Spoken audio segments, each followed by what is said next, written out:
really like was like, okay, I'm just gonna finally get on social media because I hadn't been on. My daughter, she's 22. She was like, Mom, you gotta be on TikTok. I was like, I'm on Instagram. I have a business page. She's like, get on TikTok. Just get on there. I went on there reluctantly, but I'm so glad that I did. Yeah, that's Because because I've you got a got. lot of traction. hella. Yeah. I seen like thousands, like Yeah. almost 19,000 on one reel. Yeah, just that's what I was posted like. it. Yeah. What the And heck? it was my first. So the first reel I posted, I literally was like, everybody's looking for a black therapist. Everybody wants a black therapist. and But then they do. scroll right past me, and it just She really said that, dude. I just saw that. Oh, dang. And like it made people like probably want to say like, oh, I'm not gonna scroll past her. She just said Right. that. But no, like, Yeah. and then to Arizona is like, you're not gonna see just it being posted or broadcasted. Black therapist in Arizona, female, male. You're not gonna see that here. So you really do have to look and do your research. So that's good. Raquel has seen because I don't do TikTok at all. So when she had shown me your page, I had to download TikTok, make an account, and then I'm like, okay, dang, this girl, she good. She is good. Let me go ahead and start thank adding all this stuff. you. Yeah, I loved it. I was like, oh yeah, All set. You're actually recording now. Oh, no, bloopers. Oh my gosh. bloopers. Feel free to just clap Yep. once before you start, and you're good. I'll do like a Okay, 5. gotcha. I'll do like a 5. I'll be like iCarly. 5. Oh, that's her thing. She loves to cut. Yeah, that's All her right. thing. All right. All So, right, dope. We appreciate you. okay. I'm right next door if you need anything. Okay. Thank All right. you. Okay. All right. 5, 4. Wait, want something to drink? Let her get some Yeah, Oh, wait, you're hold on. good. Let me Oh, get okay, my yeah, list yeah, real yeah, Oh, quick. yeah, I yeah, like you're this good. way better. Yeah, you're good. Yeah. That they aren't in here. You just push play and you get yours. I like that Yeah. because that way we can have more intimate And conversation this and is be more cute. open. This is a dope spot. It y'all is, right? have I here. love I we- love the. We Yeah. hadn't redid it. We redid the setup. Yep. Yeah, Yep. we redid the setup because the Okay. setup before I was like, it was cool, but this is more our flow. Like this is more Okay.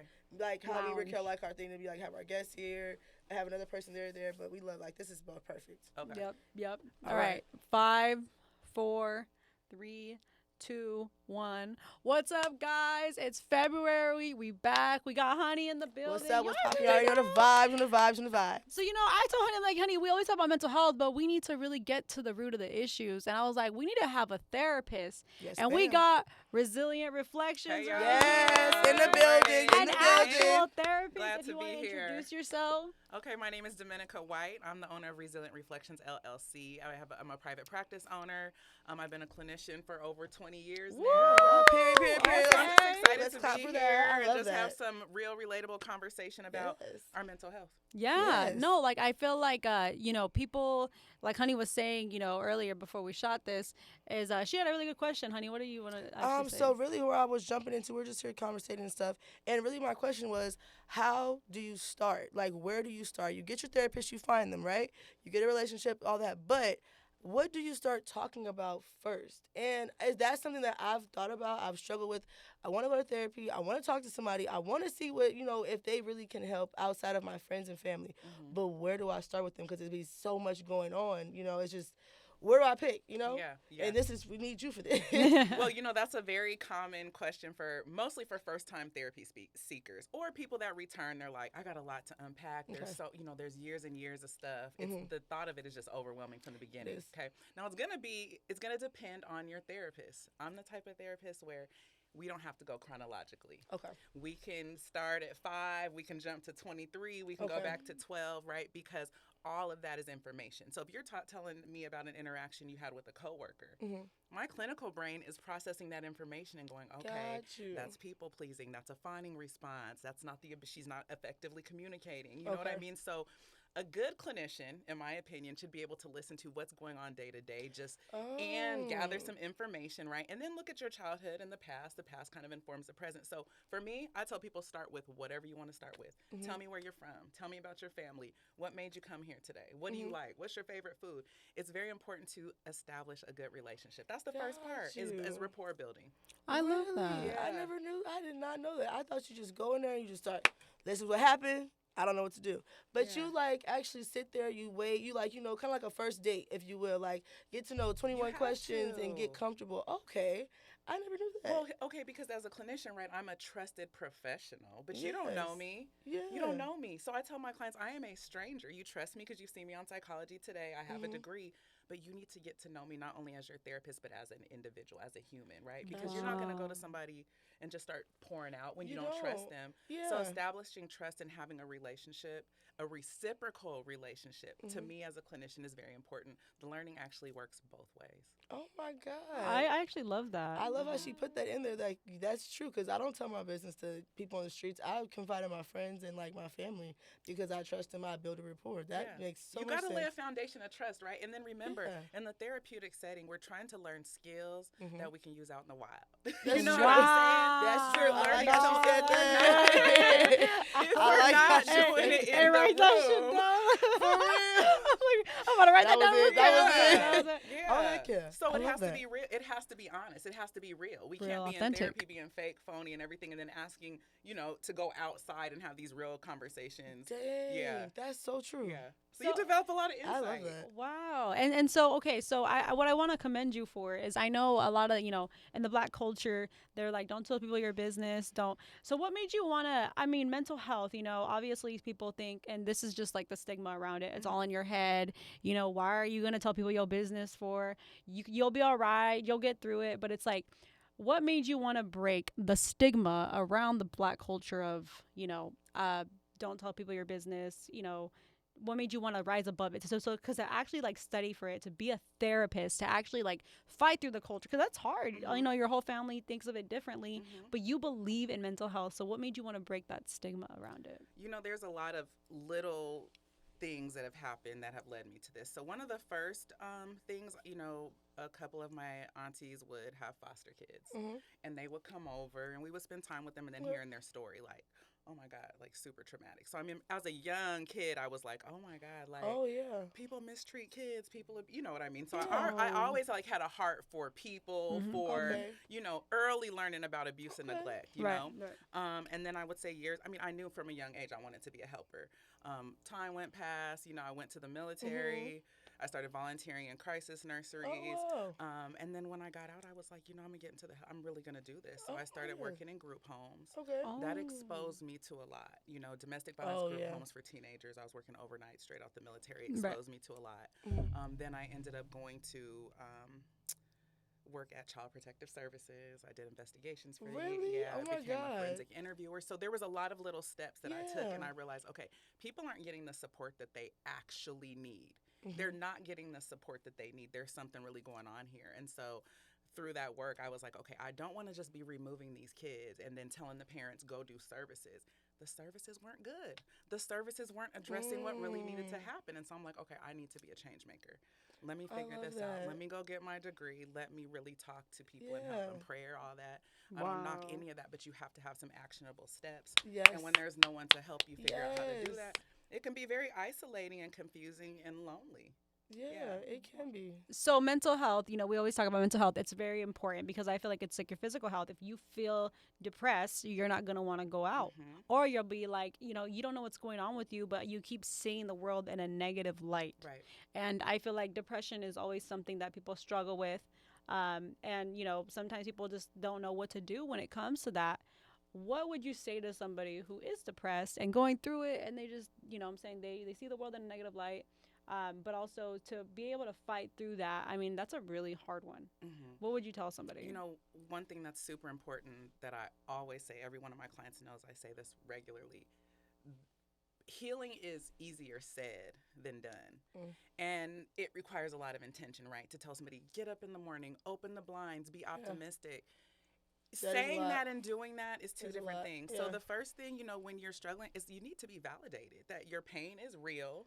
That it's actually coming from somewhere. You're not crazy. You're not just tweaking. Like, there's something that's actually happening. You know what I mean? And so providing support and what I call putting on my love mittens to just make sure that people feel supported, you know what I mean? And understanding that depression, a lot of people struggle with it. You're not abnormal. You know what I mean? It's just recognizing it. So it's just baby steps. I tell people little steps, little changes over time. It's not going to be, you don't come to therapy twice and then tomorrow everything's wonderful. Do you know what I'm saying? But it's like looking for the little glimmer of hope in the darkness, and then looking at duality, right? Because in the dark spaces of life, there is a little bit of light. And in the light, there's always a little bit of dark. So really trying to help people understand and see that duality. And a lot of it is creating a holding space for them, the energy that makes people feel supported and feel that they have the ability to make change. Dang. Wow. The You gave them encouragement, right? hope. And then having somebody to say, I've been through it. I'm a therapist. I've been through a lot. Yes. You know what I'm saying? I've experienced a lot. I have my own stuff that I deal with mental health wise, Yeah. but I'm candid and I'm open about that. So I'm not Right. like, hey, I've arrived and I've never had anything go on. I've been through some really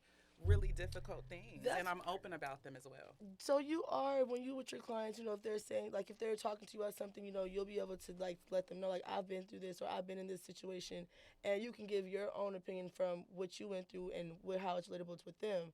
And that's just, I feel like that is so much more intimate than just talking about just everything. If with someone that is like receiving your information and making you feel like you're understood and they're hearing you, it makes a big difference. I feel like that's when you talk to your people, your friends, and your family. You know, you feel the comfort from them telling you it's gonna be okay, or try this, or you know, maybe you need to pull back from that person because you feel like, okay, they care. So when you're the therapist, it's like your therapists care about you. They care about what you're going through. They care about your cycle. Oh my God, I love that.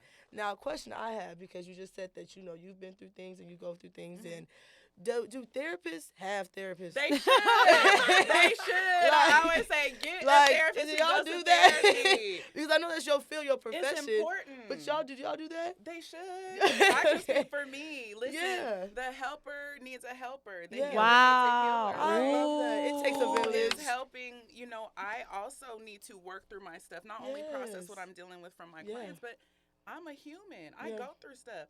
I've been in therapy. I do this, right? And there's still times where I'm like, okay, girl, come on. You know better. You know what I mean? Yeah. And so I love that authenticity. Just being real. So she said, can't come in here fake, can't be you phony. can't. That's real. That's I real lived shit way right too there. many years of my life. I was a people pleaser, accommodator, always taking the back seat. You know what I mean? Just, if you're good, I'm good. If you cool, I'm cool. Like, externally, if everything on the outside of me is okay, I'm okay. And I realize that's not the way that goes. You know what I mean? And so I'm very open. It makes sense to me in the therapeutic setting to share. Now, a lot of clinicians don't want to be cool. They don't want to share. They don't want their clients to text them after hours and things like that. But to me, this is a real relationship. This isn't just me getting a paycheck. This is not just, okay, I got 10 people today, check.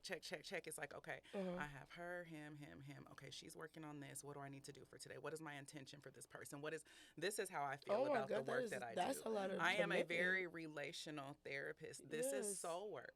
This is not. It is. You gotta break them soul ties. Yeah. This is intense work.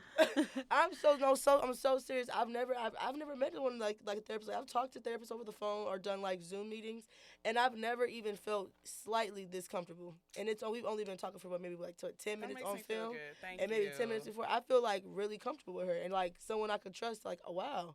That's crazy. I've never felt like that with anybody. And I've got on the phone behavioral health through my insurance, on my own bill, just trying to figure it out. And I've never felt this open and like I want to talk to her. I want to see what she tells me. Like, I'm open to your advice and to what you could teach me. I'm not a person like that. Like, off the bat, no, I'm not. Well, that's crazy. I love that. That means that you made her feel safe, and I feel like that's the main part about being in therapy is you have to feel safe with your therapist. Like, because if we're gonna tell you our shit, we need you to be like not judgmental. Because everybody feels like you're gonna be judged, but if you think about it, you're actually judging them before you walk in, because you're like, oh, I don't want her to judge me. I feel like she's gonna be judging me. I feel like she's gonna be doing this, but you're judging her. And it's like you're walking in. You have to walk in with an open mind and be like, you know what? I don't know what this person's like. They don't know me, but what I'm here for, I want help. I accept the help, and I want to be open with it. Because also, and in therapy too, I'm sure you can agree, but if you don't do the work, it won't work. That's the whole thing. That's the whole thing right there. You have to do the work. And here's what I also understand, that when people come to therapy, there is a level of self-preservation and a guard up. You know what I mean? Because people are functioning based on learned behaviors and kind of trying to survive. So it doesn't surprise me when people come and they're kind of standoffish and they're not sure and they're not saying too much. I'm okay with that. That's a part of the process, right? But speaking to what you said about the work, that 1 hour session, we're doing a lot. We're packing a lot of stuff in there. Okay. But here's the thing. I always tell my clients, you're going to do way more work than me. I should never do more work than my client. And the work happens outside of here. So what are you going to take from today's session and apply to your week? What's going to be different, right? And it's obvious to me when people are actually implementing the skills and doing the work. I can tell by how they speak, how they how they frame what's happening, how they assign meaning to situations, right? And some people like to come and talk, which is great. I love to talk too, but I want people to make progress. The goal is to heal. And guess what? We can kiki, we can do all that, but let's get to the work. Let's make sure that there's actual change happening. Okay, Yeah. That's dope. And I love how Raquel, she actively does therapy, and she's been doing that. I haven't, so I love how we have like someone that's been like she's been doing this, and I'm like a newcomer into this. The diversity that I'm getting from this like the conversation is crazy. I'm like, wow. Oh no, let me ask you a question. Yeah, Let me take over. Okay. All right, go ahead. As a person who has sought therapy, what would you say to people like Honey who feel apprehensive and aren't sure? And how do you know when your therapist is a good fit for you? Woo! Okay. All right. So, I seek therapy in my early 20s. I suffer with anxiety, generalized anxiety disorder. And one thing that I told Honey, we talked on the phone about this. I said, Honey, we cannot preach mental health if we ain't taking care of our own. Yep. Okay. And honestly, to seek therapy and to be able to be open to it is key because, some people may be guarded, but it's like you have to understand that these people, I always see it as this way, they're here to make a difference. They're like a doctor in the physical realm because the physical realm, you're sick. So automatically your intention is to go get help because you don't want to feel sick. In your mind can make you feel some type of way, sadness. It's like, what do people want to do when it comes to feeling that sadness? They want to get help. But in a culture stigma, you're kind of like, well, I don't know what's going to happen. And I don't know if they want to judge me. But it's like, to be able to want therapy, you have to be open-minded. You have to be, like, your guard has to be more down because they are going to unpack things for you. But I think it's important to realize that it's for a reason. Because after you pass through that darkness is another side of healing. Let's go. And people, after that depression that's real. there, after that anxiety, after all these, honestly, I struggle with anxiety even till this day. And I have to, like, use CBT. I learned about questioning my thoughts. Yes. Like, if you have a negative thought about yourself, you're like, is this thought true? And you got to be like a scientist to your thoughts. Like, you got to be like, how do I know this thought? Is it really how I feel? Like, an example can be if somebody's watching this and they say, I'm a bad mom. I'm a bad mom. I'm never there for my kids. And then you start believing that. So you start internalizing that. In therapy, I've learned questioning your thoughts. Is this thought true? Is it really true? Am I really a bad mom? What evidence proves that I'm a bad mom? Oh, wait, I'm there for my kids. I always put my kids first. They're in extracurricular activities. They're doing all these things because of me. So you have to literally question your thoughts, and that's what I've learned in therapy. That is called cognitive behavioral therapy, where you question those thoughts. Or let's say you say, I'm a bad person because I have, because I treated this person badly. Am I really a bad person or am I human? And did I just make a mistake? Because when you start believing those negative thoughts, you start internalizing that. And what you think is how you feel. And you learn that in therapy. That's facts, so it's like you got to be open to what you're receiving, because in cognitive behavioral therapy, it gets people out of depression. That can get people out of depression. When you have the darkness thoughts and they tell you to question those thoughts and they tell you to actually like really look at those thoughts, it helps you so much. And then you got to practice it on the daily, because it can't just be a one-time thing. And also to also go to your next question about finding that connection, you may have to go through a lot of therapists to find that connection. But just one therapist, if you had one bad apple, it doesn't mean that all the apples are bad. Sometimes you gotta, it's like dating, right? You gotta keep dating and dating to find the right connection, right? You ain't gonna date one person and be like, oh my God, I dated this person and that's it. That's all for me. I'm not gonna go back. You gotta be, it's like dating. If you're dating somebody, right, and you have one bad date, are you gonna stop dating? Or are you going to keep dating to find the right connection? And that's how it is with the therapist. You got to keep going till you find the right connection, because you never know who you're going to connect with. But because you had a bad date, you're like, fuck that date. I don't want to go back to that shit. That's when you go back into that self-preservation. You don't want to be exposed. He took me to McDonald's. I don't want that shit on Stupid. You were just speaking to, when you were saying questioning your thoughts and, like, from a CBT perspective, the way that I frame that for my clients is curiosity over judgment. I like that. You know how we'd be like, why the fuck did you do that dumb shit? Versus like, I wonder why that was the choice I made. Because think about this. We treat ourselves terribly sometimes. Most times. Facts. Because I wouldn't say to you, hardest critics. Yeah, I wouldn't say to you, well, why the fuck did you wear that shirt? Right? I wouldn't say that, but I'm going to say, like, why the fuck would I don't wear this shit. You know what I mean? We will talk to somebody else crazy We generally, but we'll do would. that to ourselves, right? Yeah. So instead of why would you wear that, it's like, I wonder why you chose that today.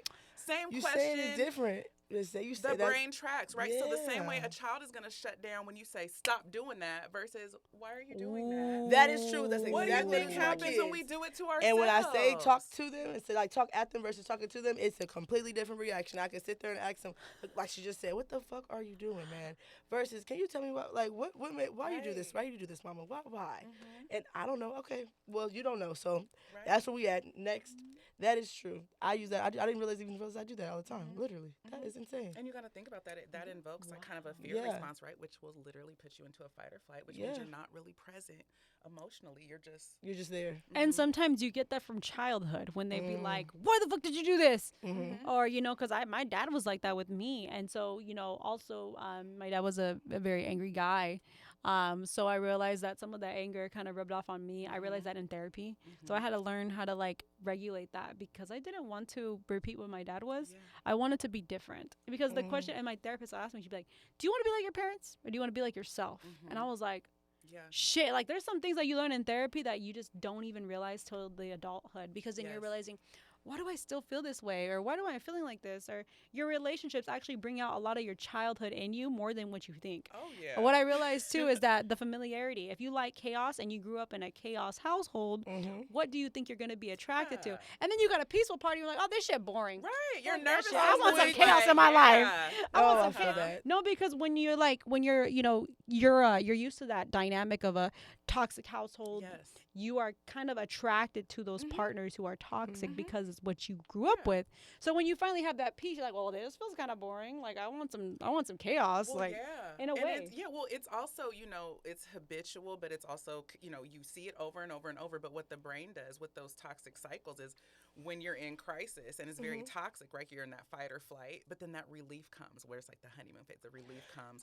And then you get a good dopamine rush. On something. She just pinpointed on something, Raquel. Right. So toxic, when we think about toxicity, whether it's an intimate relationship, family relationship, there's highs and lows. So on that high, you get that good dopamine, that serotonin, all those good chemicals. But when it's very low, you're in fight or flight. So then but your brain knows at some point it's going to be good come back. again. Oh, so my you're God. literally living. No, I was just going to ask her. So how do you know this when you're in a toxic relationship with somebody and that's not we're not going to go one-sided. Yeah. It's both of y'all doing these things, right? That is what that is. It's that high and that low that you're trying to catch a high. It's like procrastination. Dang, that is wild. Like she literally I've been sitting over here about to like, okay, let me ask her something about this. And well, you it's just like you want to be hit done, it. but you're to not. be done But it's hard to be hard Mm-hmm. because that's what it is. It's nothing to do with nothing else. No relationship, no bond, no none of that. It's just this you chasing this high. That is freaking crazy. Because your nervous system has been regulated to function off of that cycle. Oh my gosh, she's blowing my mind so unlearning and relearning, and this is literally what we're doing. That is crazy. This is what therapy is like with me. It's not, Dang, tell me more about that. It's this type of dialogue conversation. Right. And then I guess love what? I'm going to just I show you some too. things, and you might say, no, that's not right. Because I literally have been, this question. My mind is like blown. This is like, when you said that, me and Raquel was just like, what? Because it was relatable to something I'm going through, and I couldn't figure. I really why do I keep doing this if I know this is not it, and I would not normally do this. I'm not desperate. I'm not. It's like, why am I doing this? And I'm chasing that high. I'm trying to get back to that honeymoon stage, and then when I got it and it's gone, I'm back down. I'm back sad, but then boom, here it comes right back again, and I keep fucking looking for that goddamn drug, that adrenaline, that rush. That's fucking crazy. So guess what therapy will help you do? You have these neurotransmitters that are firing to keep you there, right? Yeah. So we create some new neural pathways to help you see things different, and then we shift your gaze from you looking at this situation just to this just a little bit. So you have to have new information to create new neural pathways. Wow. Brain synapses that are able to translate different information. Because remember, we are creatures of habit, and our brain's job is to protect us and to keep us safe. Wow. Right? That's so think true. about it. Wow. You can be, That's you crazy, can be in fight or flight because somebody called you a bitch. Oh my or God. because a bear is chasing you. Either way, your body kind of responds the same way. So our nervous system it just automatically is designed to the protect amygdala. us. Yeah. It's the amygdala. Yeah. The amygdala is the fight or flight. And I definitely get in that. Brainstem, And you hear that one thing, and you just Right. There you go. The crash out, the blackout. Yeah, that's when 'cause you that's- leave frontal no, lobe, and you- logic, and reasoning, Yes, and and get you're not embraced in. there, man. Sign me up. I'm so serious. This is crazy because that's really been on my mind. Like, I know my triggers. I know what makes me go when I, like you just said, I black out. I'm not there. Common sense is not there. I'm over that.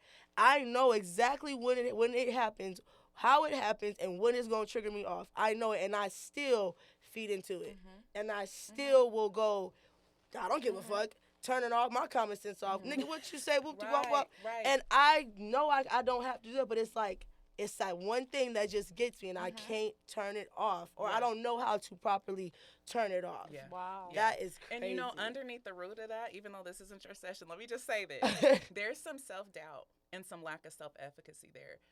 Not trusting yourself to be able to make effective decisions. Really? Wow. And you might not wake up going, I can't make good decisions, but subconsciously you're doing the same thing over and over. So you're telling yourself, I'm not able to make a decision to make change. What? So you got to believe that you have the ability to make the change, right? And then focus on what change means and decide, are you ready to change? Because that's a big part of therapy is readiness. Are you ready? Or are you showing up because everybody on Instagram is saying they went to therapy? Oh, snap. Are you ready to change? Oh, my God. You know, something that I feel like in therapy too, for me, this is the thing about me.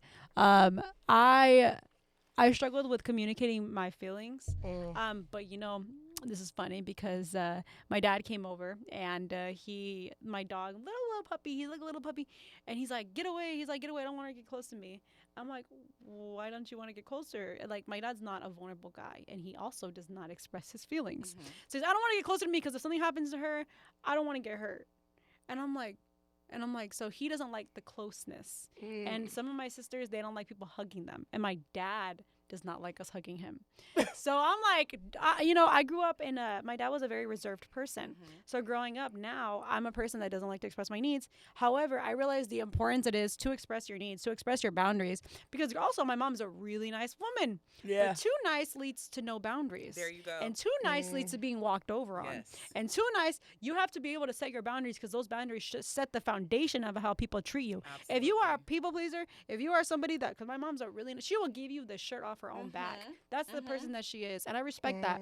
But there comes a point where you have to have that self-respect for yourself to be able to be like, this is not how you're supposed to treat me. I expect this. We want equality. You got to treat me right. But Hell see, yeah. again, if you grew up with a mom that was very, boundaries, what do you think you're going to do yourself? It's a learned behavior from your childhood is what you said. And that's something that I realized, like, now I realize, it's okay to express my feelings. It's okay to me to have boundaries. It's okay to me to set the guidelines because I don't want to be like my parents. I want to be better like my parents. You're not supposed to repeat the childhood because what happens if you repeat it? Then your child gonna repeat the same shit. It's like you That's gotta real break shit. that Clock pattern. that, You clock gotta that. break the pattern of what Stop the cycle. you gotta stop the cycle. And especially if you are, I'm a person that doesn't know how to communicate. I did not know. So I wanted to do a practice run and I want to tell Honey something. Okay. And you tell me if this is the right way to communicate and how I should Oh, change I my love communication this. I skills. love this. Boom, Okay. segment time, little So mini game. I'm gonna tell Honey how I feel, but I'm gonna say it in a way that Honey's used to, and I'm gonna say it in a way that I'm used to. Okay. And you gotta, I'm as gonna a hit y'all with the the reframe. therapist Okay. is gonna reframe this, Yes. guys. This So this is is a dope. This is a dope communication practice issue. to have. Y'all Yes, put me on okay. the spot. I'm well under pressure, though. All right. She's gonna help us, guys. We are gonna focus on communication, where I'm gonna tell Honey how I feel, and she's gonna correct it if I did it wrong or right. And then, Honey, you're gonna try it too. Okay, all And right, you're gonna all right. you're gonna correct it and tell Okay. me what did we do wrong and what can we do better to communicate better and to be better active listeners. This can apply to your friendships, relationships, or anything about your get it. family too. Yeah. All right. So this is a story where Honey did not call me when she said she was gonna call me. This is like a relationship one, okay? All right. Bro, you always fucking ignore me, bro. Like, what the fuck? I'm calling you 30 times and you don't even fucking answer me. That's the scenario one. What did I do wrong? Okay. The yelling. Well, though. let's do it this way. Let's do it this way. Okay. Let's do mini session here. Okay. So you said something happened between you and your friend and you kind of went off on her, and what'd you say to her? I said, bro, like, what the fuck? You didn't call me. I called you so many times. I feel like I feel ignored. Okay. So when you approach the situation, when you approach it like that, she's probably automatically going to get defensive. Is there a way you could lead with how you felt, how you feel, and what you needed from her? Honey, I feel like you ignored me, and I felt like my feelings were hurt when you ignored me. You said you were gonna call me at this time, and you didn't call me at this time. So I think I just needed you to be present at that time. There you go. Saying how you feel and then saying what you need. To remember, when anger is a vehicle to carry our emotions. It's very hard to say you hurt my feelings. It's easy to say, you're fucked up. Yeah, it is. Okay? Because the other requires vulnerability and for us to reduce our ego. Ooh. Right? So Wow. it feels, it's nice to be like, bop, bop, bop, you did this, you did like that. But what's going to happen on the other end? Now, what would your response have been to that I'd be original? like, bro, who the fuck is you talking to? I'm like, don't do that, bro. I be busy. I got my life going on. Like, what? Right. But the other one may still irritate you, but... Yeah, the first version, I'm like, okay, no. But the second version, her telling me, I'd have been like, I'm sorry. I did give you my word. Like, you're one of my best friends, and I'm sorry. I should have just texted you and told you, hey, can I call you back maybe tomorrow? Yes. I would have responded differently. You're right. I would have felt like I heard her. She didn't come at me sideways, so I'm open to hearing how she felt. Because the other version, I'm like, hanging the phone up. And remember, most of us as a and she's right. The guard. When I hear someone, when someone comes in sideways, my guard go up and I go in defense mode. Like, absolutely, because I don't know where you're coming from. Especially if I trust you and I care about you and stuff. What's going on? That was a good one. Well, here's the other thing. We got to talk about the truth of this as well, because you can deliver the message like that and still have somebody defensive on the other end. But you still need to always deliver a message that's appropriate, that the person can understand. How they receive it, guess what, is not your responsibility. That's emotional monitoring. The people pleasing and the finding response comes in when we go, well, I can't say this because then they're going to say that. No, I'm going to express how I feel, and I'm going to allow you to manage your own emotions as a result of how I experienced that. Now, when I was in my people pleasing, it's like, well, I'm going to say it this way or that way so I can kind of control their response because I don't want them to not like me and I don't want conflict, which creates resentment and more conflict. Right, yeah, that makes sense. So true. And here's the other thing. We're not going to always get it right, even when you're in therapy, right? Yeah. We are always on a journey of learning, and we never fully arrive. I love that. Yeah. That's dope. She should correct that so fast. So, honey, you try it this time. Okay, I want you to tell me how you feel. All right, we're going to do... You can do a relationship, you can do whatever. So, you're going to be a parent. You're my parent. All right. Okay. Right. Let's see. I'm going to do it how I would say it if I was in a heated argument with my mom. You don't never fucking listen to me. You always talking to me like a motherfucking kid. I am not a motherfucking kid. I am 29 years old. Why are you talking to me like this? You're not hearing me out. You don't let me discipline my kids. What is going on? Why are you doing this to me? What's wrong with you? And that is literally something I would say if I felt like I wasn't being heard or me and my mom are getting into a heated situation based off of me disciplining my kids because, I'm still her baby, whatever. But, that is something that we argue with on a good enough basis so that to me to bring it up. Okay. So if you came to me and talked to me about this, I would say, what are you actually feeling? What is the emotion that you feel when your mother does not allow you to parent the way that you choose to? Like I don't got no voice. Okay. Can you say that to her? Can you communicate that to her? I feel this when you... Oh, this is how this works. So what do you really feel? Do you feel invalidated, dismissed? How I feel when I'm trying to discipline the kids and you stop me or you interrupt me, it feels like you don't trust me as a parent. It feels like you really don't listen to how I feel. More eyes. That is crazy. I don't like that you don't trust my judgment when it comes to being a parent. I don't like that you're not hearing me when I'm trying to tell you I don't like something and I want you to be on my team and support what I'm doing. Yes. What you're doing is hurtful. Yes. Yeah. That is communication. It's okay. It's okay. No. It's okay. It's and okay. this is why we use anger, right? Because anger kind of removes the vulnerability. But guess what? When you're vulnerable like that, there's an opening. Yeah, I felt like I was talking to my mom for a second. I was like, wait, hold on. And guess what? And therapy works like that too. Let's say you have an issue with a parent who may not be here anymore or that you can't talk to or an estranged partner. They don't have to be there. You can still have, just how you were able to become emotional and have that. Yeah, I did. I felt like I was work, share work, where you're able to express how you feel without the person being there. That's something that I've been working on in therapy myself. That's why I wanted to practice these communication skills, because before I would never communicate my feelings, my needs, but I have communication now. I'm able to speak about my communication of my needs, my feelings. Now I'm able to be like, hey, I felt very hurt when you say ignored me, or I feel very upset. Not in a way where it's like, not too, because I feel like there's a level of a vulnerability that Yes. it's hard to feel. Mhm. When you're trying to express your feelings. That's Yeah. why you come back combative, because it's almost like a protective mechanism. Yes. So that's why it's like, you never called me, bro. What the fuck's Right. wrong with you? And then you always yelling at me, and you always do this. But it's like, you don't want to feel the hurt underneath it. But that's how you can work in those communication skills, where it's like, I feel very, I felt very, I felt I was working too much and I wasn't too present with you, and I feel sorry about that, So what do you need from me to feel safe? What do you need from me to feel safe? That's the part right there, is really, having a solution at the end. I feel X because you did Y. I need this moving forward. And then guess what? Here's the thing. Let's keep it real. We've been in relationships where we know shit isn't right. You know what I'm saying? Facts. But we decide not to communicate, and we leave certain things untouched. But I say, in relationships, every card has to be face up, because with the truth, you can make informed decisions. And here's the thing. We avoid the truth by communicating the things that we need to communicate. Why? Because of our abandonment issues, our fear of being alone, right? If I say how I feel, maybe you'll leave me. I'd rather just deal with what's going on so that you don't go away from me, right? So we look at early attachment as well. Secure attachment is what we want, but we have, anxious attachment, avoidant, dismissive. And so now that you understand that, if people are going to leave you because you're speaking your truth, then they don't need to be in your life anyway, right? Damn. Wow. Whereas before, it's like, if I say how I feel, they may not Whoa, stay. that's so facts. And that was the root of my people pleasing, right? Being seen and not heard. I was always a very quiet, compliant, nice, sweet. And I would say to everybody, I'm so nice. I'm easygoing. Somebody wants to go eat, I'm like, whatever you guys want. I would always have opinions, but I just wanted everybody to be okay. And I was like, I'm a very nice person. And my therapist was like, well, that's actually controlling. You're trying to control how people feel about you by placating. And she said, you're not emotionally available because you're not comfortable expressing how you actually feel. People pleasing is a different form of manipulation. You're not nice. You're abandoning yourself. I was like, wait, what? But that's what I'm saying. Therapy. When you guys go to therapy, you learn so much about yourself. That's crazy. I just learned something right there, and I didn't even know that. Yeah. But see, that's why you have to be open-minded.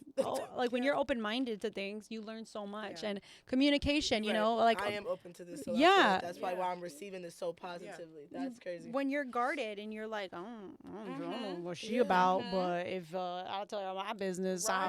Growing up, my mom saying I'm telling nobody shit. Right. And it's like, and how has that panned out for you? That's my like, how has that worked out for Not you? good. I don't know if y'all saw my most recent TikTok. I'm like, to the chronic warriors, like, how's it going? Is it working out for you? Hell no. Are you solution or problem focused when you're worrying? I feel like I never think about this. I feel like too, when it comes to these communication issues, being able to express what your needs are, being able to express the vulnerability, because what I've realized is that vulnerability is the key to having a deep connection. But the thing is, when you grow up and you don't have that in your household, that can make you feel scared to be vulnerable. When you're so afraid to be vulnerable, how can we be more comfortable with vulnerability? Finding people that you trust, building solid relationships, and really starting with the work therapeutically. Do you know what I mean? Like, vulnerability is very difficult. Do you know what I mean? It's literally just completely exposing yourself. You can't do that until you understand yourself and you're confident. You have to be okay with being you to be okay showing the world who you are. That's wow. facts. You know what I mean? So, that's true. Understanding yourself, Being like real. knowing who you are and not know, for years I'd be like, oh, I'm a mom, I'm a wife, I'm a military veteran, I'm a but it's like, no, I'm Domincea. You know what I mean? I like, you know what I mean? I like water. You know what I'm saying? Like, really knowing who you are is very, very important. And so when I see a lot of young people, you know what I'm saying, my 17, 25s, come into therapy, That's crazy. I'm like, okay, they're 25-year-old. getting ahead of it. They're getting ahead of it. I didn't do a lot of work. I mean, I was already a therapist before I started going to therapy. Do you know what I'm saying? So I was able to unpack a lot of stuff. And so I really understand the value of being real, being candid, knowing where you fucked up, knowing, being able to say, hey, I haven't always got it right. Let me tell you where I've come from and how I've gotten where I am. You know what I mean? And so I really, truly, honestly believe that healing in a therapeutic context, you've got to have the right person. You gotta have the right alignment. You gotta have the right energy. And there are clients that I don't accept. And it's not because there's something wrong with them, but I'm very much a intuitive energy type person. And so got to be aligned. You got to have some commonality. It has to feel safe. How do you find, you said that, at the same time, like you said, this is where I got to, let me tell you where I come from, to have that vulnerability with your partner. In the beginning, it's going to be hard because you're like, oh, you know what? Like, let me tell you about what my childhood was like. But it's so important to have those conversations to be able to express your needs. Because but then if two people don't communicate, and as two people don't express themselves, what happens is the relationship ends because nobody communicates how they feel and nobody communicates their needs. But what do people do? Communication is like a foundation, but being able to know how to effectively communicate. How can we also learn to be, I would say, active listeners? Let's say we're communicating, but we're not really listening. It's like we're listening, but we're really not listening. How can we learn to be more active listening when we're communicating at the same time? I think the one thing that's very important is to understand that we hear and see based on what we've already heard and seen. So, for instance, you're talking about your mom. You probably know when you see her, she's going to have something to say. You already are prepared for that. So, the first thing is removing that. Taking off those earmuffs and those glasses of, like, anticipating what somebody's going to do or say. So, think about it. In your relationships and things like that, you kind of like, I already know what they're going to say. So, you're already on guard. That's why you're not trying to listen because you think you know the answer. So it's really going, okay, I got to remove everything that I know about this person and how they communicate, and I want to just start fresh. And I think it's having check-ins in your relationships, friends, family, like, how are we doing? What's been cool? What hasn't worked for you? Being open and honest. But communication is not just talking. It's, does the listener understand the message that I'm trying to deliver? Are they able to really know where I'm coming from?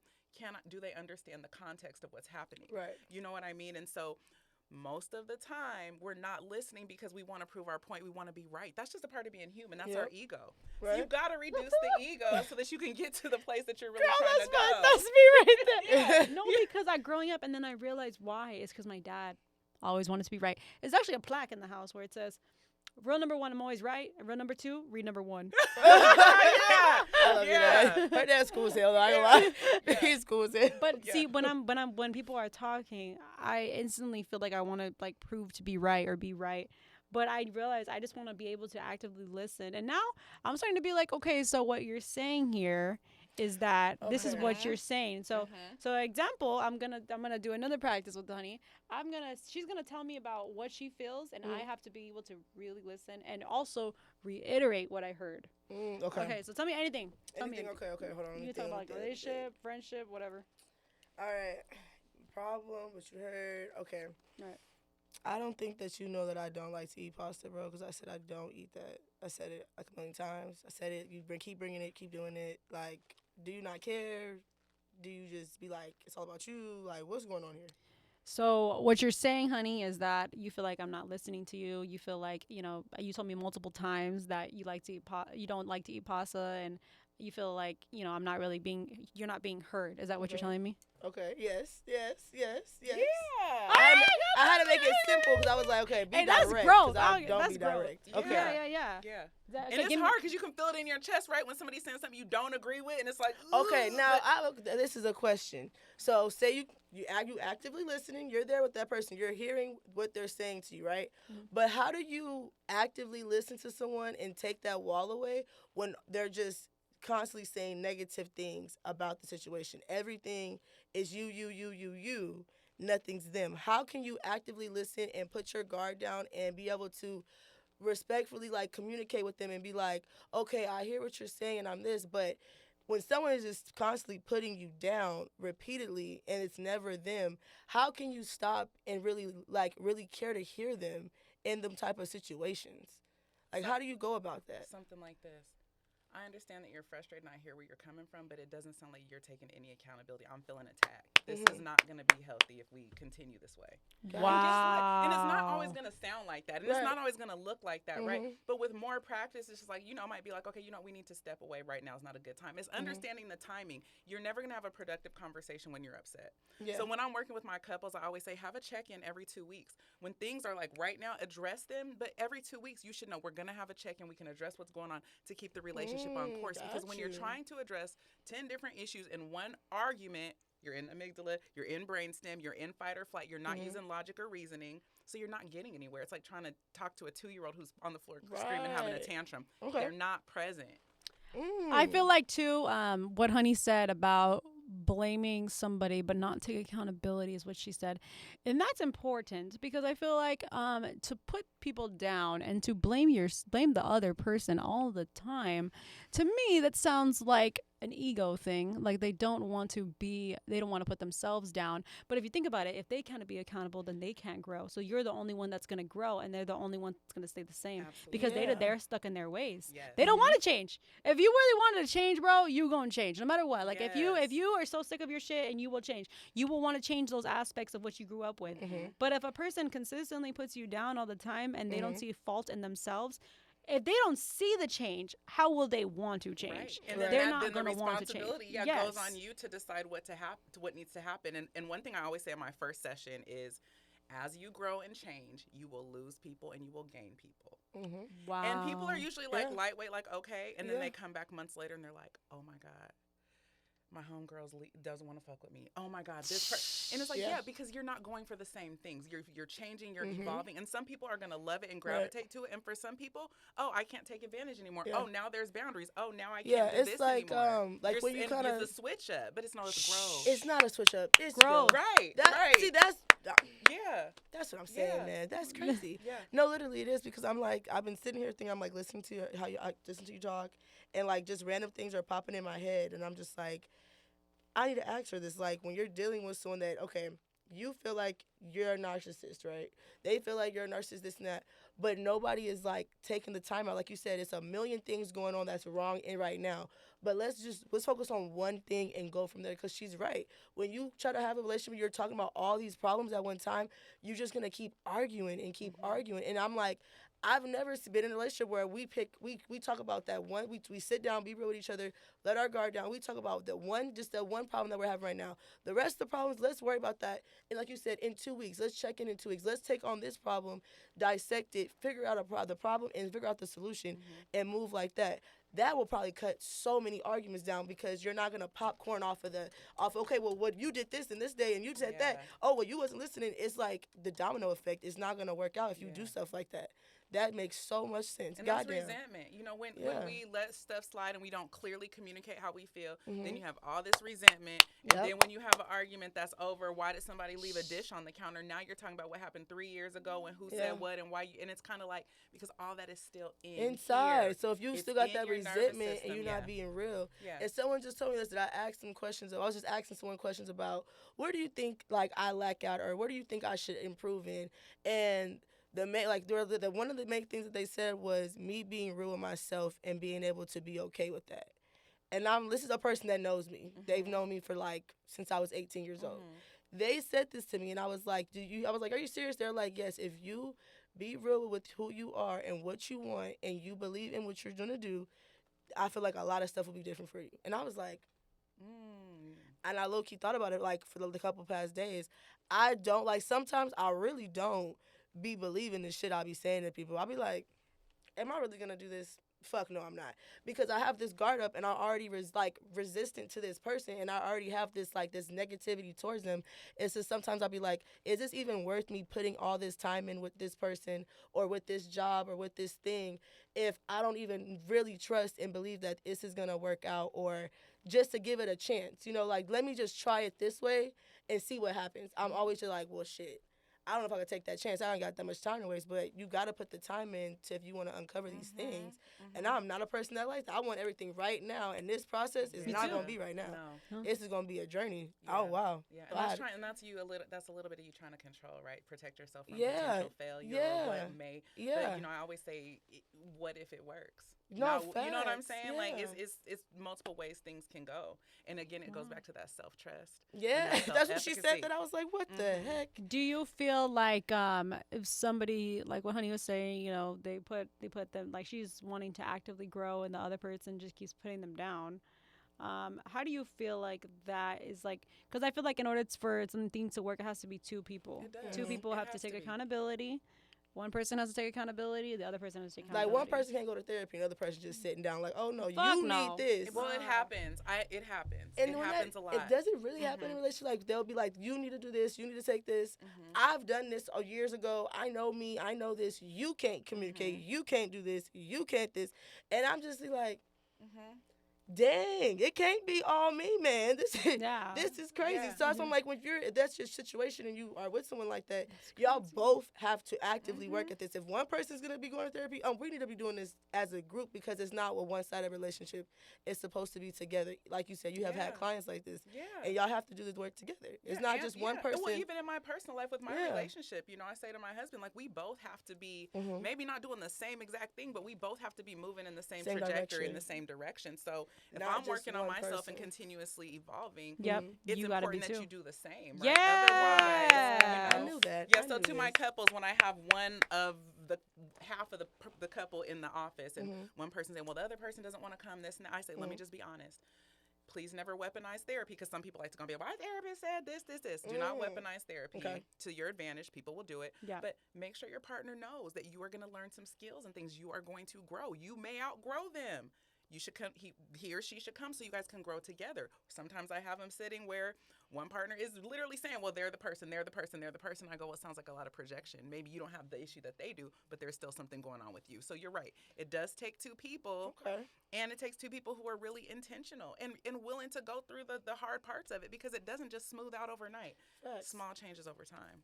Yeah. Facts. Yeah. And I think love too, that. what you said, growth is important together. Absolutely. One person cannot grow and the other person stay the same. One person cannot blame somebody for their other problems and then the other person saying that there's nothing wrong with them. Yeah. Because this doesn't go together. Yeah. It's when people are actively trying to go. Yeah. It's like if you want to go to the gym together. Like one person wants to go to the gym, the other person wants to sit and eat Oreos. And then one person wants to go to the elevate and then the other person still doesn't see anything wrong with Right. themselves. This is what happens. And then you might meet somebody who's going to be aligned with you up here and this person will be down here Yeah. because you And didn't want to maybe grow. It's like, okay, when you notice these things and you're seeing that, kind of a effect of they're not going, like you can tell it's just you and not y'all. You know what I mean? Like it's not always you, not we. Yep. We need to do this. We need to fix this. We need to work on this type of thing. It's always just you. And I'm like, if that person is not ready to make that effective change with you, is it really worth it to keep trying to do that? Yeah. If It they can't just already be one don't want. person. So that's what I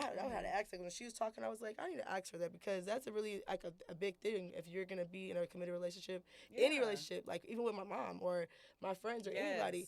If you're not gonna actively move in this relationship with me to help me with this and help us get better, then it's not gonna never work. It's not. It's gonna always be a problem. It's not. And that's where you set boundaries, right? Because we I don't do sometimes that. say, I don't want this in my life. I don't want to have that in my life, Yeah. but it's still in your life. That's You know what I facts. mean? And boundaries it's hard doesn't mean to like, get the fuck away. No, it doesn't. But it's like, this is what I need to feel Yeah. comfortable. This is what I need to feel safe. Yeah, and you some know? people if they can't do those boundaries and they're like, I can't do that, then it's just like, okay, you can't do that, and that's no problem. But I can't be with someone that can't do that for me.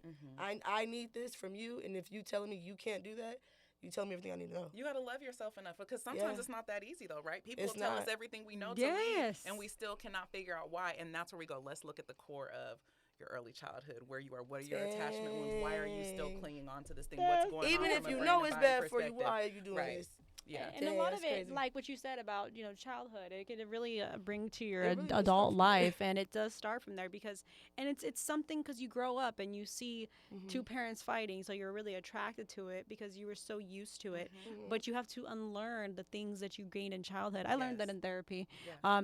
Unlearning what you're attracted to, unlearning unlearning the emotional unavailability. Maybe you were attracted to it because you didn't have emotional Right. available parents. Exactly. So why do you like these unemotional available men? Maybe you didn't have that, you didn't have that attention you wanted. So you're like, oh, I like how they Maybe ignore me. I sometimes love you that get too. Too much attention from your parents. You expect the same amount of attention from your partner. Yeah. And not everybody can do that. Yeah. It can go the other way, huh? Yeah. Yeah, it can. And then also when we have lack, what happens, and this was my case, I wanted to give to everybody else what wasn't given to me. So I'm giving That you was me. multiple That was me at one chances. point. I'm Okay. falling back. I'm just, I wanted to give, and that's what we do most often. We give to others what wasn't given to us. So we see people over giving in relationships, Overdoing not too giving. much. Because you're giving to them what you want for yourself. Another thing, benefit of the Man, doubt. oh Benefit my of the doubt God. is not for that Oh my person. It's God, for you. I do. It's for God you. damn it, I do that shit too. It's for you because Is you're not that ready. really? It is the For benefit real? of doubt. Think about it. Why are you giving What? somebody the benefit of the doubt? Because you're not ready to call that thing what it is and be done, which is okay. But just know Right. what you're doing. Just know what that is. Potential. When you see my potential in God. people, sometimes it's not their potential. It's what you would do if you were that person. So we get our feelings hurt. Like, Oh I can't my believe they did that. I would God. never do that. And well, that's giving not them you. the Stop benefit expecting of people the to respond the doubt. way you would. You got to also allow Damn. people to be who they are And live in that truth that's who they is. and decide if it works That for I you or never, not. yo, And decide I if it did- works for you or benefit of the not. doubt is for you. Think about Is- it. That is so goddamn Think true. about it. That is why you do. That's why people do that. You giving people these chances over and over and over because you want that. It's not because you I mean, see just something. say the That's sentence. crazy. The benefit of the doubt. doubt. The doubt. So that's is why I said not- when more doubt Oh shows my up and you don't see the God. benefit, then you're mad. Yo. She hitting all the spots, man. That's crazy. I Yeah. never really thought about it like how the way you just Mhm. put it, and it just was super clear right now. Like Yeah. that was like the clearest I ever thought about that saying and really Benefit of put the it doubt. into my own Yeah. life. That you do that for yourself. Yeah. It's not for that person. I just started looking at the ways that people operate, me on people too, in self-betrayal. And it's like these little things that we allow, like, oh, I'm going to just give them the benefit of the doubt. I'm going to just see. I'm going to just one more time. Yeah. It's like, Let me no, see. Let me see you're if just this admit, works. I'm not ready to let this unhealthy thing go. I'm trying to wait to see if it's going to change. And then my question is, and how is that affecting you? How are you doing? I am very supportive to my clients. I'm not like, don't do this, don't do that. I'm just like, okay, so this was the choice. How are you feeling about the choice? How is Not it good. affecting you? What's the Horrible. benefit? What are the costs? You Oh know what I mean? my God. Yeah. Ain't no goddamn benefit. Oh my God. Right. So the when benefit might be that there's an attachment wound and that person Yeah. is still there. But So the discomfort you experience is terrible, but when you link back with this unhealthy person, you don't feel that discomfort of being like, you know what I'm saying? No. So damn. Oh my God. No And way. that's why I always say therapy. You learn No so way, much y'all. about your Y'all better go. childhood. I'm Yeah. gonna sign up. yeah. I'm She not said I'm playing. gonna sign up. Y'all think I'm The at way my Honey got her taxes knee up in the just chair, hit she my said. account. You don't think I'm about to, man, please. I got all the money in the So world this now. is what I'm gonna say, and I'm gonna say it actually is on here, so crazy. you know I'm committed. I will do 6 sessions at no cost for you. Really? Yeah, I'm gonna give you 6 sessions, no cost, and then we'll see what happens after that. Oh my So God. when we leave today, I'll give you all the information to sign up, and we will get it started. Okay? Oh my God, yes. I love her. I Like, love that. You know, that's I'm- actually oh really my rare God, that bro. somebody She would makes you actually so do emotional that. talking. I like, is this Like- like the unravel? What is going on? I Yeah. don't do this on this No, damn because you're open platform. and you're okay. ready. At all. You're open and you're Yeah, ready, you're and I can see open, that. Yeah. Mhm. Like, that's And it's good to be vulnerable, and it's good to feel your feelings. I've learned that in therapy. You know, it's good to feel your feelings. It's good to let it out because it's an emotional release. Absolutely. And when and you know, therapists, guys, the importance of therapy is mind blowing. You can change your life for the better. There's another side of yourself that's waiting for you to evolve, and you got to be able to take that step. When you want change, you have to really want the change. When you're Agreed. but sometimes it's so hard because you're like, I don't want to expose you don't know where myself. to start. You have like Yeah. this big wall over you, and in order for you to actually, it's like karate, you know, you got to break that shit. You got to yeah. be like, take steps. Yeah. you have to take the You gotta step. If you're going through practice. depression, Wow. anxiety, anything, you have to be able to say, you know what? Today's a day that I need to get help because I don't like Yes. the way I feel, and I have to get the help that I need to change the way I feel. Yes. And that's why I love therapists so much because they make such a Oh big my difference in your God, mental they health. make such a help big is difference. available. That is Remember that there's crazy. help is always available. Yeah. Like Raquel said, when you grow up in Hispanic or Black homes, Yeah. you are taught to not talk about your problems, to hide Right. all this. You have to Mhm. be strong.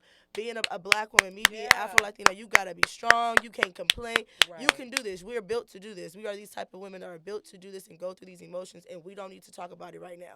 Just figure it out on your own, and that's that's really not healthy. Yeah. 'Cause I don't want to pass that down to my kids. Yeah, where do you think at it all. goes? When we suppress all that, Like, where does it go? And I'm like, wow, It's coming that out is in migraines, insane. in stress, in Yes. fibroids, in lower Like, back pain, oh and my UTIs, right? God. Our mental health unaddressed starts to affect our physical health. So as you It guys, you've probably does. seen through the community, there's more integrated health care to where Yeah. your mental health doctor is talking to your Yes. physical health doctor who's talking to your Wow. acupuncturist. No, that is and true. That your- is when I fucking go to my checks. OBGYNs or my primary care, that's the first sheet they always give you is about your mental health, and they ask you them questions like 0 to 1, 0 to 5. Yeah. And I just took one of those maybe a couple months ago, and I was okay. Let me not lie. Let me be a little honest on some of these things, and I scored as mild depression, and I was Yeah. like. So yeah, they'll give you that What? a PHQ-9 and Yeah. a GAP. And they were like, "Hey, we're gonna. Is it okay if we have somebody come in and come talk to you?" And it wasn't my OBGYN. It was a whole behavioral health consult or someone. And they were just came in asking more questions, and I was like, "Okay, I didn't come in here for this. I don't want to do this right now. Can we do this another time?" And I shut down because I felt like. I don't know. I just felt like they were asking me a lot of it was just a lot. It was a lot of information for me to take in that I had that from me just answering freaking number questions, and I actually took the time and read them, well, most of them, and answered correctly most of them. So for all of them to be mostly right, and I got mild depression, I was like, what in the hell? And that was shocking, and I was overstimulated, so I was just like, I kind of cut it off. And I was like, I'll call y'all when I'm ready to talk, or we'll do this another time. You know what I'm saying? Yeah. And I felt super judged, like, I'm about to be judged. They about to come in here and give me some goddamn medicine. They about to put me in a straitjacket. Yeah, that's what people think. That is what I'm saying. Yeah. I was like, they're going to lock me up. But I told my mom was like, why are you going there and telling people that? I said, I didn't tell them nothing. Damn, but this is but this is real, though. different. These are the fears, right? From people of color, even entering People those of color, spaces, right? Entering those spaces where it's like, Yes. how am I going to be perceived if I come in here and I'm a little unhinged? Does that mean I'm going on a grippy sock vacation? Are they going to send I'm me like, impatient? Yeah, you know what I mean? For real. And it's like, you joke about it and it's funny, but that really be just like, it's for real. people that find out these things about themselves off the, like, just off the you rip. feel just, scared. I felt scared. I felt like, what? Yeah. And I'm like, I know I got some things I want to work on, but I didn't know that was going to be one of the things. And it shocked me. And I would, like, I'm trying to self-diagnose myself and read all these things. That's how I started doing the hiking. I'm like, okay, instead of kind of exercise your mind, do different things, like, get, like, you know, have, like, basically a breath of fresh air. And the only way I could think about doing something was not going to the gym because I'm around all these people and I'm not going to feel, like, I'm not going to think about what I'm going through. When I go hiking, I'm by myself and I'm really most so, like, secluded. And I'm walking up these, and I'm thinking about a lot of different aspects of my life. And I go up there with like really heavy, but when I come down light because I journal. And I learned to do that off of like ChatGPT. And I asked them, like, how can I help with this just in the meantime? And they said, do something active, do something that's going to open your mind, free your thoughts. You feel like you trust yourself. Somewhere that you feel like you trust. I trust myself when I go hiking. I trust my process. Yeah. So maybe that's why I'm like, oh, okay, that does work. Well, and then when you move your body, you're producing those chemicals. Yeah, that make them you feel healthy good, right, dopamines. naturally. Yes, exactly. exercise. Facts. So that's good though that you. I mean, that's why when you're ready, you were looking for things to do before even starting therapy. Like, how can I change that? So that lends to your readiness. Oh wow, that's crazy. And I wanna thank Resilient Reflections on here. No, can you? I'm sorry. Where I know Honey's gonna go, but what about where can anybody if they want to see you and they're like, I want her, I want to get her on my therapist. They want you. Yes. Okay, so you guys can find me on Instagram at Resilient Reflections. It's RESLIENT. It's missing one I at the beginning, so Resilient Reflections. You can find me on TikTok at Domincea the Therapist. You can find me on Psychology Today, Domincea White. Ooh. You can find me at www.resilientreflections.com. I am a private practice owner in Midtown Phoenix, so help is always available. If this was inspiring to you, if there's something that you heard, you don't have to choose me as your clinician. There are plenty of people out there. Find a good fit for you. Let's start addressing our mental health the same way we address our physical health. Absolutely. I love her, bro. I ain't gonna lie. I'm sorry, y'all. The guests we done had. This is my favorite guest ever. Like, ever. Invite me back, y'all. Ever. We are. We're going to do a part 2. We're going to do a part 2 for sure. We're going to check in after your sessions. I see y'all in a month from now? 2 months Honey's from now. Watch this elevation, bro. I'm telling you, like, elevation. Y'all, Woo, come she said, to her. watch this Come to her. elevation. I feel like that is going to take me boom where I need to go to, because I feel like how I feel comfortable, I know our listeners feel comfortable right now. Right. They never see me in this aspect. I haven't been cracking too many jokes. I'm really been taking this serious. So I know the people that are watching this, they're like, okay, if Honey Ass can sit there and really really talk to her, I know I could do this. Okay. Whether you drink, you party, whatever, you smoke. Talk to her. Absolutely. All that. Listen, that's all normal She's stuff. not judging this, man. She with the shit. Absolutely. She with the shit. And that's why people love me, because I'm a real human. Also, know this to the people who are out there. I don't do this just by trade, by education. This is in me. It's not on me. I am gifted to do this. I know I'm purposed to do it, and that's why the work happens the way it does. So come check me out and get the work done. Yes, do it, y'all. Guys, take advantage of your mental health. And that's why we're trying to show you guys we're a human, we're authentic, and we can't preach mental health to you guys if we're not good with our mental health. Absolutely. So make sure you guys like, share, subscribe, follow her Instagram right now. Yes, I'll put it right here on the screen. Let her know we sent you. Let her know we sent you guys. And I hope you guys really do take care of your mental health. It is so important, and value every step of it. It's a journey. Healing is not. It's linear. It's messy. That's so make sure you guys take care of yourselves. Peace out. All right, man.